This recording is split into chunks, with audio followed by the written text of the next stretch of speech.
Turuan ko po kayong ang hakbang ng pagsasaing. Una, magtakal ng mabigas.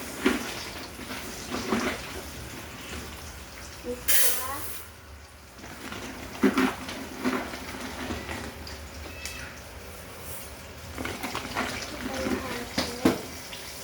Dalawa. Pangalawa, hugasan ng maigi.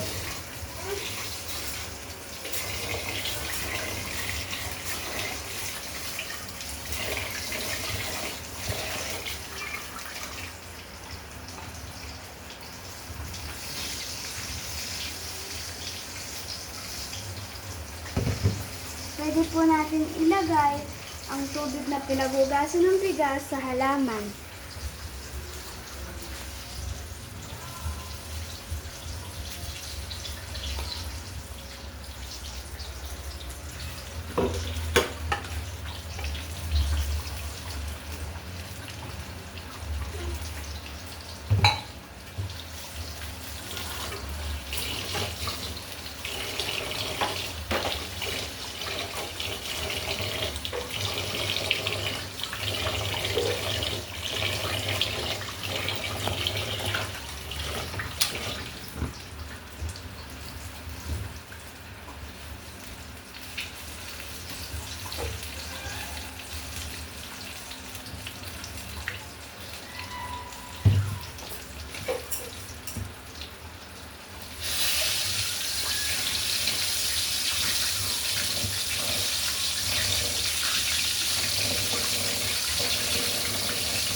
Papantay po natin ang bigas para isukat ulit.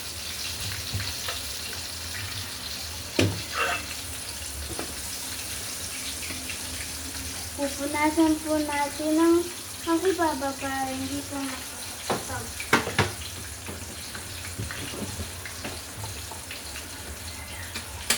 Ayan po ang mga hakbang ng pagsasaing.